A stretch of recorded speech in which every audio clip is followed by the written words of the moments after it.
नमस्कार दोस्तों, स्वागत है आप सबका भद्रा इस अकेडमी में। आज का डेट है 3 नवंबर 2023 और करंट अफेयर्स न्यूज एनालिसिस के डिस्कशन में मैं शुभदीप आप सभी का स्वागत करता हूं। दोस्तों, आज के सेशन में हम लोग डिस्कस करेंगे एक बहुत इंपॉर्टेंट आर्टिकल। ये एक यूनाइटेड नेशंस का एक रिपोर्ट है और ये रिपोर्ट दर्शाता है ग्राउंड वाटर एक्सट्रैक्शन के रिलेटेड। ग्राउंड वाटर एक इतना इंपॉर्टेंट टॉपिक, क्योंकि अगर दुनिया भर में देख लीजिएगा वाटर स्ट्रेस का सिचुएशन हमको देखने को मिल रहा है, और वहीं पर अगर ग्राउंड वाटर रिलेटेड कोई भी आर्टिकल आता है जो क्या स्पेसिफिकली यूनाइटेड नेशंस का रिपोर्ट है, तो वो तो बहुत ही ज़्यादा इंपॉर्टेंट हो जा रहा है। जी हाँ, एक recent United Nations university report ने वार्न किया है दैट अराउंड इंडिया में अगर देख लीजिएगा 27 आउट ऑफ 31 एक्विफायर्स जो है ना, वो वहाँ पर वाटर का जो डिप्लीशन हो रहा है बहुत ज़्यादा फास्ट वे में हो रहा है।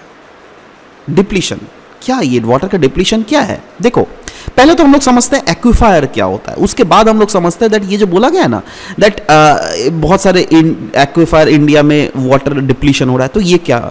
तो एक्विफायर क्या होता है? अंडरग्राउंड लेयर ऑफ रॉक या फिर सेडिमेंट जो क्या स्टोर करता है ग्राउंड वाटर, उसको एक्विफायर कहता है। ये देखो, ये हमारा सरफेस ऑफ अर्थ है जहां पे हमारा घर बना हुआ है और भीतर में मिट्टी है, जाके जाके पत्थर आता है, पत्थरों के बीच में ही एक्विफायर्स होते हैं। एक्विफायर्स एक ऐसे रीजन्स होता है जहां पर एक्चुअली में वाटर स्टोर होता है। ये नेचुरल रिजर्वायर होते हैं जो क्या ग्राउंड वाटर को होल्ड करके रखता है। समझ रहे हो बात?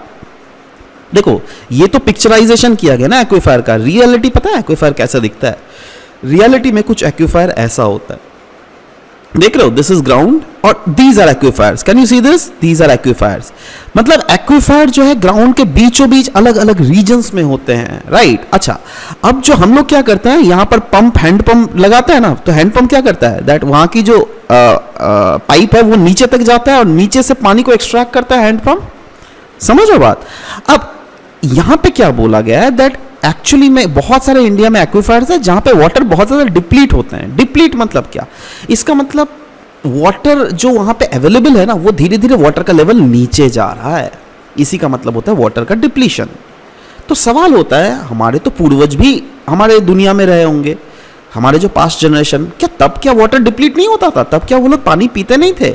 जी हाँ, वो लोग पानी पीते थे, बट वो लोग जो वाटर का यूटिलाइजेशन करते थे ना, तो वो लोग उतना ज्यादा नहीं था। तब के समय में जो है कोको कोला कंपनी नहीं था, उस समय जो है मिरिंडा, ये सो फलाना डिकना वाटर को जो बिजनेस, तब पानी को इंसान 15 रुपए 20 रुपए बोतल खरीद कर नहीं पीता था, फ्री में सब कोई पानी पीते थे, है ना? तब कुछ इंडस्ट्रियलाइजेशन नहीं था जिसके कारण पानी का यूटिलाइजेशन ज्यादा होता था, बट अभी बहुत ज्यादा इंडस्ट्रियलाइजेशन हो रहा है। ग्रीन रिवॉल्यूशन का कॉन्सेप्ट तब नहीं था, अभी ग्रीन रिवॉल्यूशन का कॉन्सेप्ट है जहां पर बहुत ज्यादा पानी का इस्तेमाल हो रहा है। तो industrial purposes, domestic purposes, agriculture purposes, बहुत सारे ऐसे पर्पसेस हैं जिसके लिए पानी का इस्तेमाल हो रहा है।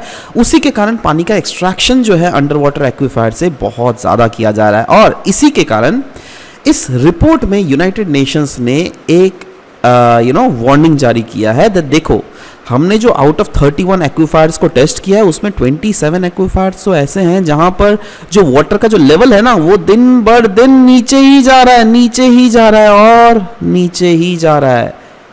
मतलब वहां पर ग्राउंड वाटर का जो एक्सट्रैक्शन है बहुत ज्यादा रेट पे हमको देखने को मिल रहा है। तो ओवरऑल अगर स्टेटस बात करें हमारे देश का ग्राउंड वाटर के बारे में, यस, अनडाउटेडली दुनिया में अगर देखोगे ना, India is the largest user of the ground water, है ना? मतलब it accounts for 1/4 of the total withdrawal. दुनिया भर में जितना ज्यादा पानी विड्रॉ किया जाता है ना, उसमें तो 1/4 तो इंडिया में ही किया जा रहा है। अरे भाई, दुनिया का सबसे लार्जेस्ट पॉपुलेटेड कंट्री है भाई।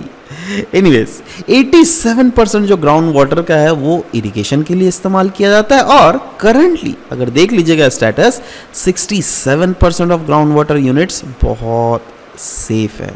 दैट इज वहां पर जो एक्सट्रैक्शन जो है वो 70% से भी कम हो रहा है, जिस वे में रिचार्ज हो रहा है। मतलब जितना रेट से रिचार्ज हो रहा है उसका रेट से अगर देख लीजिएगा तो हाँ, एक्सट्रैक्ट किया जा रहा है बट 70% से कम। 14% ऐसे हैं जो क्या ओवर एक्सप्लॉयटेड रिजर्वायर्स है ग्राउंड वाटर, और 4% तो बहुत ही ज़्यादा क्रिटिकल स्टेज में है। इनफैक्ट एक्सट्रैक्शन पता है सबसे ज़्यादा हाई कहाँ पर है? हरियाणा, पंजाब, राजस्थान। और पता है what is the reason behind it? Yes, green revolution इसी रीजन से दस्तक दिया था। तो यहाँ पर एक्सट्रैक्शन जो बहुत ज़्यादा हाई है ना। सवाल होता है क्या ग्राउंड वाटर के रिलेटेड हमारे देश में ऐसे कौन कौन लीगल और रेगुलेटरी फ्रेमवर्क है? सबसे पहले तो आता है आर्टिकल 21, जो क्या फंडामेंटल राइट है टू क्लीन एक्सेस वाटर, क्योंकि अल्टीमेटली आर्टिकल 21 क्या है? Right to life. तो राइट टू लाइफ में क्या क्लीन वाटर नहीं आता है? बिल्कुल आता है। सेंट्रल ग्राउंड वाटर अथॉरिटी को स्टैब्लिश किया गया था under the environmental protection act of 1986। और इनका काम क्या था? इनका काम था दैट ग्राउंड वाटर के रिलेटेड कोई भी अगर पॉलिसीज या फिर प्रोग्राम्स होंगे ना, उनको ये ही फ्रेम करेंगे। नेक्स्ट आता है सुप्रीम कोर्ट, जो क्या अपहोल्ड करता है पब्लिक ट्रस्ट डॉक्ट्रिन को। जी हाँ, इसके तहत ट्रीट किया जाता है ग्राउंड वाटर को as a public resource, not a private ownership. मतलब इसका मतलब ये नहीं है दैट आपके घर में अगर ग्राउंड वाटर आ रहा है तो इसका मतलब आपका उस पर 100% हक है। कल को अगर चाहे सेंट्रल गवर्नमेंट कोई ऐसी कानून बना सकती है जिससे आप कितना ज़्यादा ग्राउंड वाटर एक्सट्रैक्ट कर रहे हो उसका आपको भुगतान भी देना पड़ेगा। गवर्नमेंटल स्कीम्स बोला जा रहा है, इनिशिएटिव्स, बहुत सारे ऐसे इनिशिएटिव्स हैं, जैसे अटल भूजल योजना ले लो, Jal Shakti Abhiyan, aquifer mapping and management program for ground water scheme, right. So ये सब बहुत सारी चीज़ें हैं जो क्या एक्शन में है। इंडियन असेसमेंट एक्ट ऑफ 1882 ये हिस्टोरिकली डिटरमाइन करता है ground water rights are often linked to land ownership.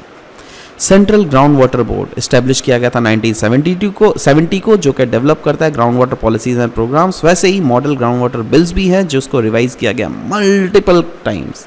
इसके तहत बेसिकली इंपावर किया जाता है स्टेट बोर्ड को, दैट स्टेट बोर्ड अगर चाहे तो नए कानून क्रिएट कर सकता है और मैनेज कर सकता है वाटर रिसोर्सेज को। वैसे ही है नेशनल ग्रीन ट्राइब्यूनल, जो क्या डायरेक्ट करता है सेंट्रल ग्राउंड वाटर अथॉरिटी को, that central ground water authority जो अगर चाहे तो वो जो भी कानून बन सकते हैं एक्सट्रैक्शन के रिलेटेड उसको आराम से रेगुलेट किया जा सकता है। पॉल्यूटर पे प्रिंसिपल भी है जो कि एड्रेस करता है ग्राउंड वाटर कंटामिनेशन को केस बाय केस मैनर में।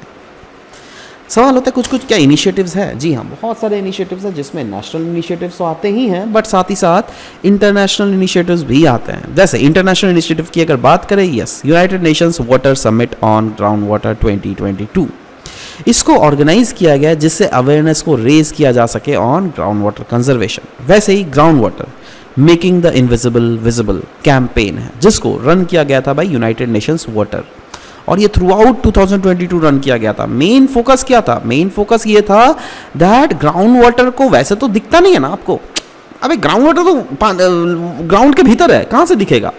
तो आपको लगेगा अरे यार जो भी हो चलो मेरा क्या जाता है, दुनिया भी तो ये, तो वो चीज़ सोच हमको नहीं होना चाहिए, right. Next is national level में भी बहुत सारे इनिशिएटिव्स जैसे aquifer mapping and management programme, ये तो हम लोगों ने बात किया ही। जल शक्ति अभियान के बारे में भी आप लोग पढ़ते होंगे जो कि of course water stress district में लॉन्च किया जाता है। मेन इसका एम यही है दैट ग्राउंड वाटर के कंडीशंस को इंप्रूव किया जाए। और अटल भूजल योजना तो है ही जो कि ग्राउंड वाटर मैनेजमेंट स्कीम है जिसको लॉन्च किया गया था 2019 को। कुछ स्ट्रैटेजी है जिससे ग्राउंड वाटर का एक्सट्रैक्शन को रेगुलेट किया जा सकता है। उसमें क्या है? सबसे पहला वाटर एफिशिएंट क्रॉप इस्तेमाल करो। आप ज़्यादा वाटर इंटेंसिव क्रॉप इस्तेमाल मत करो, रादर वाटर एफिशिएंट क्रॉप जैसे मिलेट्स अगर देख लीजिएगा बहुत ज़्यादा वाटर कम ही पानी खींचती है, मतलब बहुत ज़्यादा ये water intensive less water intensive crops है, राइट। नेक्स्ट इज वाटरिंग भी अगर करोगे भी एग्रीकल्चर फील्ड में एफिशिएंट मैनर में, और उसके लिए हम लोग स्प्रिंकलर इरिगेशन टेक्नोलॉजी इस्तेमाल कर सकते हैं, ड्रॉप इरिगेशन टेक्नोलॉजी इस्तेमाल कर सकते हैं, है ना। टेक्नोलॉजिकल एडॉप्शन वही बोला गया, मॉनिटर करेगा technology for borewells and increase awareness जिससे इंकरेज किया जा सके वाटर का इस्तेमाल, प्रॉपर इस्तेमाल। लोगों को एडुकेशन और अवेयर करना पड़ेगा, लोगों को अवेयर करना पड़ेगा दैट रियल टाइम स्टेटस आपके शहरों में क्या है पानी का, आप जो बोरवेल में पानी निकाल रहे हो तो और कितने दिन बचे हुए जब तक आप क्लीन पानी पी पाओगे, राइट। इसका सबका अगर इंडिकेशन हो तो कहीं ना कहीं यस वाटर का यूटिलाइजेशन जो है वो ऑप्टिमाइज किया जा सकता है। इंस्टीट्यूशनल इनोवेशन बोला जा रहा है यहाँ पे, इनोवेशनल अप्रोचेस चाहिए with in the water sector जो क्या इंश्योर करेगा सस्टेनेबल वाटर मैनेजमेंट को। यही नहीं, डिमांड साइड मैनेजमेंट भी हमें इंश्योर करना पड़ेगा जो क्या एड्रेस करता है connections between the power subsidies and excessive ground water extraction specifically in the states जैसे पंजाब, राइट। क्योंकि ये एक ऐसा रीजन है जहाँ पर अगर देख लीजिएगा डिमांड बहुत ज़्यादा है ना। अब देखो ना, अगर सबसे ज़्यादा पानी पता है ग्राउंड वाटर कहाँ पर इस्तेमाल किया जाता है, वो है एग्रीकल्चर सेक्टर में। शॉकिंग है ना? जी हाँ, एग्रीकल्चर सेक्टर में सबसे ज़्यादा वाटर का इस्तेमाल किया जाता है। वो ग्राउंड वाटर बोलो या सरफेस वाटर, ग्राउंड वाटर बोले मतलब बोरवेल से या फिर मशीन से निकाला जाता है, या फिर सरफेस वाटर जैसे नदियों का पानी या फिर कनाल का पानी, राइट। तो उस सबसे ज़्यादा जो पानी वो ग्राउंड वाटर का एक्सट्रैक्शन हो या फिर सरफेस वाटर का, सबसे ज़्यादा पानी इस्तेमाल किया जाता है आपका एग्रीकल्चर सेक्टर में, राइट। तो यस, डिमांड साइड मैनेजमेंट कहीं ना कहीं हमको इंश्योर करना पड़ेगा, इसी से हम लोग ग्राउंड वाटर का मैनेजमेंट इंश्योर कर सकते हैं। Next is nutrition based subsidies के बारे में क्यों न्यूज़ था, क्योंकि रिसेंटली यूनियन कैबिनेट ने अप्रूव किया था न्यूट्रिएंट बेस्ड सब्सिडी रेट्स को, और अलग अलग न्यूट्रिएंट्स के कारण रिलेटेड ये हो रहा था, राबी के कारण भी और खरीफ क्रॉपिंग सीजन्स में भी। In fact nutrient based subsidy regime जो है ना, यहाँ पे fertilisers are provided to the farmers को फर्टिलाइजर प्रोवाइड किया जाता है एज अ सब्सिडाइज रेट्स, और वो बेस होता है ऑन द न्यूट्रिएंट्स, जैसे NPKS है ना, that is N stands for क्या, nitrogen, phosphorus, potassium, sulphur.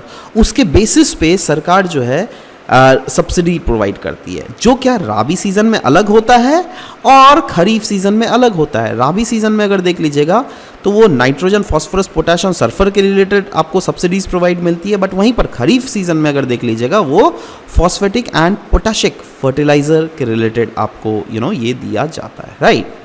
Now fertiliser containing secondary micronutrients, ये कौन कौन से हैं? देखो, ये है आपके मॉलिब्डेनम और जिंक। अगर कोई फर्टिलाइजर जिसमें सेकेंडरी देखो ये सब तो प्राइमरी माइक्रोन्यूट्रिएंट हो गए, ये सेकेंडरी माइक्रोन्यूट्रिएंट का तो उसमें भी एक्स्ट्रा सब्सिडी दिया जाता है। इनफैक्ट गवर्नमेंट एनुअली अनाउंस करती है subsidy rates for phosphatic and potassic fertilizer, और वो एनुअली पता है क्यों किया जाता है? क्योंकि एनुअली अगर देखोगे इंटरनेशनल डोमेस्टिक प्राइसिंग चेंज होती रहती है। Next is nutrient based subsidy जो है, इसका एम यही है दैट कैसे अचीव किया जा सके ऑप्टिमल बैलेंस, क्योंकि अगर हमारा फर्टिलाइजर कोई भी एग्रीकल्चर फील्ड में देख लोगे, फर्टिलाइजर का ऑप्टिमम रेशियो पता है कितना होना चाहिए? NPK का, that is nitrogen, phosphorus and potassium का, वो होना चाहिए 4:2:1, राइट। तो यही है, अगर ये होगा ना तो इससे क्या होगा, सॉइल का हेल्थ जो है ज़्यादा अच्छा होगा और क्रॉप यील्ड भी बहुत अच्छा होगा। और इसीलिए इस पूरे चीज़ को एडमिनिस्टर किया जाता है डिपार्टमेंट ऑफ फर्टिलाइजर के द्वारा, जो कि ministry of chemical and fertiliser के अंडर आती है, ठीक है। नाउ सवाल होता है दैट न्यूट्रिएंट बेस्ड सब्सिडी का फायदा क्या होता है? अनडाउटेडली कैसे फायदा नहीं है, आप खुद सोचिए ना। आपको जैसे यहाँ पे बोला गया है दैट NPK का प्रोपोर्शन 4:2:1 होना चाहिए, मतलब अभी देखो क्या होता था, मैं आपको एक स्टोरी दिखा रहा हूँ।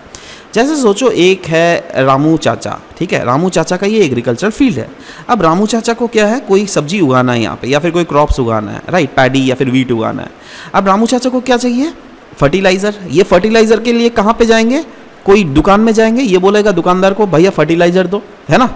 अब रामू चाचा को तो अपना एग्रीकल्चर फील्ड के बारे में कोई पता ही नहीं है। अब फर्टिलाइजर दुकान वाला क्या बोलेगा दैट अरे भाई आप जितना ज़्यादा एग्रीकल्चर दोगे उतना ज़्यादा आपका क्रॉप उगेगा। रामू चाचा तो ज़्यादा पढ़े लिखे नहीं है ना, तो रामू चाचा को लगा अरे भाई चलो 2 बोरा में फर्टिलाइजर यूज़ करता हूँ तो ज़्यादा प्रोडक्टिविटी होगा। नहीं, ऐसा नहीं होता है भाई मेरे। जैसे आपका पेट कितना कैपेसिटी है, एक चिकन बिरयानी प्लेट आप पेट में घुसा सकते हो, राइट। अगर मैं आपके पेट में 10 प्लेट चिकन बिरयानी का घुसाऊं, क्या आप उसको हजम कर पाओगे? नहीं, राइट, आपका पेट खराब होगा ना। वैसे ही अगर हद से ज़्यादा कोई भी न्यूट्रिएंट एग्रीकल्चर फील्ड में डाल दोगे ना तो उसकी सॉइल की क्वालिटी खत्म हो जाती है, सॉइल की क्वालिटी उल्टा गिर जाती है। अब अगर हम लोग ऑप्टिमम वे में आपका न्यूट्रिएंट बेस्ड सब्सिडी स्कीम के अंदर आकर अगर ऑप्टिमम न्यूट्रिएंट्स को हम लोग एग्रीकल्चर फील्ड में डाल रहे हैं तो इससे क्या फ़ायदा होगा? एग्रीकल्चर प्रोडक्टिविटी जो होगी वो ऑप्टिमाइज होगी, है क्या नहीं? जी हाँ, एब्सोल्युटली। यही नहीं, और सुनो, बैलेंस न्यूट्रिएंट का यूजेजेस किया जा सकता है और इससे जो फार्मर्स के लिए अफोर्डेबिलिटी भी बढ़ेगी और फूड सिक्योरिटी का भी नाश होगा, क्योंकि फार्मर्स के लिए सस्ता हो जाएगा ना, कम दामों में, है ना। बैलेंस न्यूट्रिशन का आप यूटिलाइजेशन कर रहे हो, क्यों? क्योंकि आपको तो पता है दैट राबी सीजन में अच्छा इस फर्टिलाइजर का इस्तेमाल चाहिए, खरीफ सीजन में जो फर्टिलाइजर चाहिए उसी पर सरकारें दे रही हैं, राइट। तो सरकार भी जिसमें सब्सिडी देगी वही ना आप खरीदोगे, क्या बिना सब्सिडी वाला सामान तो नहीं खरीदोगे ना। समझ रहे हो बात मेरे? तो इससे क्या होगा दैट आपका न्यूट्रिएंट यूटिलाइजेशन जो फार्मिंग लैंड में वो ज़्यादा होगा और फूड का भी प्रोडक्शन ऑप्टिमाइज हो पाएगा, ज़्यादा होगा। इससे क्या होता है, फूड सिक्योरिटी इन्हांस हो रहा है और रिड्यूस हो रहा है इंपोर्ट के ऊपर डिपेंडेंसी, मतलब कम से कम हम लोग इंपोर्ट करेंगे, राइट। तो ये है वेरियस एडवांटेजेस। नाउ हम लोग देख लेते हैं क्या क्या इश्यूज है जो क्या रिलेटेड है to the nutrient based subsidy scheme. देखो, वो इश्यूज है इकोनॉमिक एंड इन्वायरमेंटल कॉस्ट। जी हाँ, एक चीज़ ज़रूर है, अगर हाई सब्सिडी बर्डन अगर स्ट्रेन में पड़ जाए ना तो इकोनॉमी के ऊपर मेनली सरकार का ही ना पॉकेट में भारी पड़ेगा, है ना। इससे क्या होता है, नेगेटिव इन्वायरमेंटल इश्यूज भी आ सकते हैं। बहुत समय ब्लैक मार्केटिंग एंड डाइवर्जन होता है। जी हाँ, बहुत समय तो मैंने सुना है हमारे फर्टिलाइजर इतने सस्ते मिलते हैं ना, नेपाल के लोग जो है यहाँ से फर्टिलाइजर जाता है। क्या हुआ, ब्लैक मार्केटिंग हुआ ना, स्मगलिंग ही ना हुआ वो।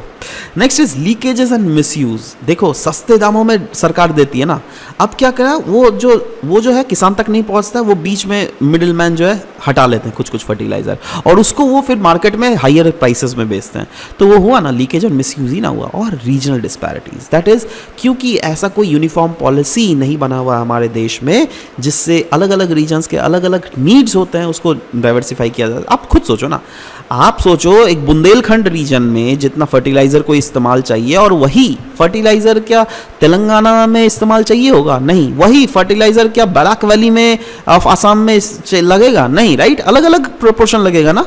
तो वही ना, एक यूनिफॉर्म पॉलिसी होना चाहिए जो कि डाइवर्स जियो क्लाइमेटिक कंडीशंस में डाइवर्स जो नीड्स है उसको सेटिस्फाई करे। अभी जो कानून है वो क्या कर रहा है, वन साइज फिट ऑल। क्या वो होता है? नहीं, राइट। तो anyways these are the issues which are related to the nutrient based subsidies. तो सवाल होता है क्या क्या वे फॉरवर्ड स्कीम है? जी हाँ, हमें एक यूनिफॉर्म पॉलिसी चाहिए फॉर ऑल द फर्टिलाइजर, है ना। जैसे नाइट्रोजन, फास्फोरस, पोटेशियम, हर एक के लिए यूनिफॉर्म पॉलिसी बनाना पड़ेगा, है ना। लॉन्ग टर्म में न्यूट्रिएंट बेस्ड सब्सिडीज जो है इसको रिप्लेस भी किया जा सकता है बाय द पर एकड़ कैश सब्सिडी स्कीम के अंदर, राइट। इनफैक्ट जो सब्सिडी है ना, it should encompass value added and customised products, जो क्या प्रोवाइड करता है efficient nitrogen delivery and other essential services. In fact ये काफ़ी ज़्यादा क्रूशियल है दैट हमें एक बैलेंस को स्ट्राइक करना पड़ेगा between the price control, affordability and sustainable nutrient management. So this balance must be strike, जिससे एक प्रॉपर आउटकम लाया जा सके। आउटकम क्या हो सकता है? Sustainable management of agriculture field as well as sustainable distribution of fertilisers throughout the Indian, right. Next हम लोग बात करेंगे सेमीकंडक्टर सप्लाई चेन पार्टनरशिप। एक मेमोरेंडम ऑफ कोऑपरेशन साइन किया गया रिसेंटली इंडियन गवर्नमेंट और जापान गवर्नमेंट के बीच में, है ना। और इस मेमोरेंडम ऑफ कोऑपरेशन का मेन एम यही है दैट कैसे दोनों देशों के बीच का कोऑपरेशन को स्ट्रेंथन किया जा सके इन सेमीकंडक्टर सप्लाई चेन। क्योंकि अभी अगर दुनिया भर में सप्लाई चेन ज़्यादातर चाइना के ऊपर निर्भर था ना, तो दुनिया को पोस्ट कोविड सिनारियो में क्या डाइवर्सिफाइड एंगल देख रही है, अलग अलग कंट्रीज देख रही है। और सबसे अच्छा कंट्री, इंडिया से अच्छा कंट्री हो ही कहाँ सकता है भाई। इसीलिए अब जापान भी क्या है, जापान भी छोटा कंट्री है, उसको भी अगर इंडिया के साथ कॉपरेट करेगी, उनके कंपनीज अगर इंडिया में इन्वेस्टमेंट करेंगे तो ऑफकोर्स फ्यूचर में उनके कंपनीज को भी तो फायदा मिलेगा ना। तो इसीलिए जापान और इंडिया का कॉपरेशन देखने को मिल रहा है, ना ही गवर्नमेंट टू गवर्नमेंट लेवल में बल्कि बिजनेस टू बिजनेस कॉपरेशन भी हो रहा है, जिससे resilient semiconductor supply chain ensure किया जा सकता है आने वाले समय में, और एक दूसरे कंट्रीज का जो स्ट्रेंथ है उसको भी एक्सप्लोर हम लोग कर सकते हैं। तो सवाल होता है सेमीकंडक्टर इतना इंपॉर्टेंट क्यों है? What is semiconductor? First of all ये एक मटेरियल है जिसकी इलेक्ट्रिकल कंडक्टिविटी जो कंडक्टर और इंसुलेटर है ना उसके बीचों बीच आता है, और इसमें बहुत सारे कंपाउंड जैसे gallium arsenide, pure elements such as germanium, silicon, ये सब होता है। इसकी कुछ प्रॉपर्टीज है, जैसे पहला प्रॉपर्टी इलेक्ट्रिकल कनेक्टिविटी। सेमीकंडक्टर्स का अगर इलेक्ट्रिकल कनेक्टिविटी देख लीजिएगा वो कंडक्टर्स और इंसुलेटर्स के बीच में आता है। रेजिस्टिविटी, अगर इसका रेजिस्टिविटी देख लीजिएगा वो फॉल करता है, जैसे टेम्परेचर राइज होता है ना वैसे इसका रेजिस्टेंस घट जाता है, राइट। और कंडक्टिंग एबिलिटीज अगर देख लीजिएगा, इसका कंडक्टिंग एबिलिटीज को इन्हांस किया जाता है बाई केमिकल ट्रीटमेंट। इसीलिए सेमीकंडक्टर जो है बहुत ही ज़्यादा एक अच्छा ऑल्टरनेटिव है in many electrical appliances, many devices that are being made in these days, right. वैसे ही एक बहुत इंपॉर्टेंट आर्टिकल आया था रिगार्डिंग कार्बन नैनो फ्लोरेट्स। ये एक बहुत भयानक इन्वेंशन है, लेकिन क्यों मैं बोल रहा हूँ? क्योंकि रिसेंटली देखो ये न्यूज़ क्यों था, पहले तो वो डिस्कस कर लेते हैं। रिसर्चर्स इन IIT बॉम्बे, इन्होंने क्रिएट किया कार्बन नैनो फ्लोरेट्स। ये फूल की तरह दिख रहा है, और बट ये नैनो साइज का है। ये जो दिख रहा है ना, ये आपके आंखों से तो दिख रहा है, ये जूम इन वर्जन है, ये नैनो साइज का है बिल्कुल, राइट। इसका क्या खासियत है पता है? ये जो सनलाइट को है ना, ये सनलाइट को हीट में बहुत एफिशिएंट मैनर में कन्वर्ट करता है। तो कार्बन नैनो फ्लोरेट्स ये क्या यूनिक नैनो स्ट्रक्चर है जो क्या कंपोज करता है ऑफ कार्बन एटम्स, और ये कार्बन एटम्स भी कैसे अरेंज किए गए हैं? Distinctive floret like morphology. ये जो है ना, ये एक फूल है, ये फूल की तरह दिख रहा है ना, वैसे ही है ना। अब इसका फ़ायदा पता है क्या है, इसका सरफेस एरिया देखना बहुत ज़्यादा है, दिख रहा है ना। तो सरफेस एरिया अगर ज़्यादा है तो अनडाउटेडली ज़्यादा सनलाइट को कैच करेगा, ज़्यादा ये हीट जनरेट कर सकता है। यस एब्सोल्युटली, इसीलिए तो बोला गया है दैट आने वाले समय में अगर इसको और भी ज़्यादा इस पर R&D किया गया, इसको और भी प्रॉपर डेवलप किया गया, तो मटेरियल साइंस ले लो, इलेक्ट्रॉनिक्स ले लो, नैनो टेक्नोलॉजी में ये एक रिवोल्यूशन ला सकता है, रिवोल्यूशन। ठीक है, क्योंकि इसमें क्या है दैट इसमें जो है ना नैनो फ्लोरेट्स ये एब्जॉर्ब करता है light in multiple frequencies, whether it be infrared, visible, ultraviolet, है ना, सब फ्रीक्वेंसी में एब्जॉर्ब करके वो सनलाइट, सन के एनर्जी को थर्मल एनर्जी में कन्वर्ट करता है। और क्योंकि इसका शेप ही ऐसा है फूल के तरह का, राइट, तो ये एफिशिएंट हीट रिटर्न भी करता है और इंश्योर करता है दैट कम से कम लाइट इससे रिफ्लेक्ट बैक हो सके, राइट। तो ये फायदे हैं जो कि हम लोग देख रहे हैं कार्बन नैनो फ्लोरेट्स का, राइट। नेक्स्ट गाइज हम लोग बात करेंगे एयर क्वालिटी इंडेक्स को लेकर। एयर क्वालिटी इंडेक्स बहुत ही इंपॉर्टेंट इशू है। एयर क्वालिटी इंडेक्स है क्या? देखो, ये एक इंडेक्स है। इंडेक्स मतलब क्या होता है? नंबर। जैसे होता है ना ह्यूमन डेवलपमेंट इंडेक्स, वो क्या है? नंबर। अगर मैं बोलूँ दैट ह्यूमन डेवलपमेंट इंडेक्स जो है या फिर हैप्पीनेस इंडेक्स जो है वो भूटान का ज़्यादा अच्छा है इंडिया से, इसका मतलब क्या? एक नंबर के तहत देखा गया दैट अगर वो हैप्पीनेस इंडेक्स से फॉर एग्जांपल 0 to 5 पैरामीटर है, तो अगर भूटान का ज़्यादा अच्छा है तो भूटान का ज़्यादा नंबर होगा, हमारा कम है तो हमारा कम नंबर होगा, समझ लो। तो इंडेक्स एक नंबर होता है, राइट। तो वही बोला है। वैसे ही एयर क्वालिटी इंडेक्स भी क्या है? एक एयर का नंबर है जिसको गवर्नमेंट एजेंसी के द्वारा यूज़ किया जाता है और इसके थ्रू गवर्नमेंट एजेंसीज मेजर करती है अलग अलग रीजन में पॉल्यूशन लेवल। जैसे सोचो एयर क्वालिटी इंडेक्स अगर 0 to 50 हुआ ना, तब तो वो वहाँ का एयर कंडीशन बहुत अच्छा है, बट वहीं पर ये 300 से 500 हुआ तब वो वहाँ का एयर कंडीशन काफ़ी ज़्यादा हैजार्डस है। अगर वो वहाँ पर 151 से 200 एयर क्वालिटी इंडेक्स हुआ देन वहाँ का सीवियर है ना। वैसे ही 2201 से 300 हुआ तो वहाँ पर डेंजरस है, समझ लो बात।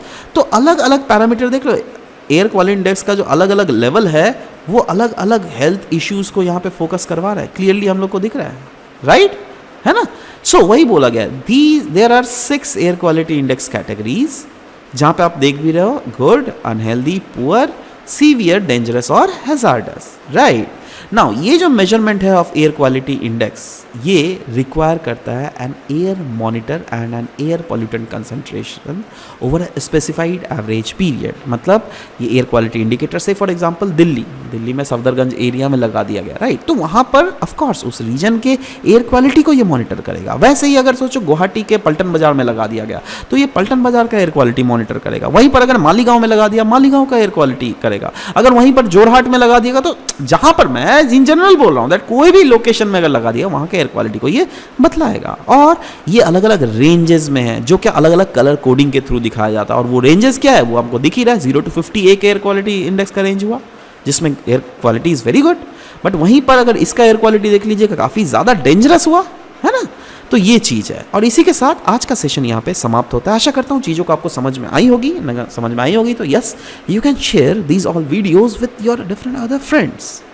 तो इसी के साथ आज का सेशन यहीं पे मैं समाप्त करना चाहता हूँ। मिलते हैं आप सबके साथ नेक्स्ट सेशन में। Till then bye bye, take care and thank you guys. Thank you for listen to the whole video. Thank you very much.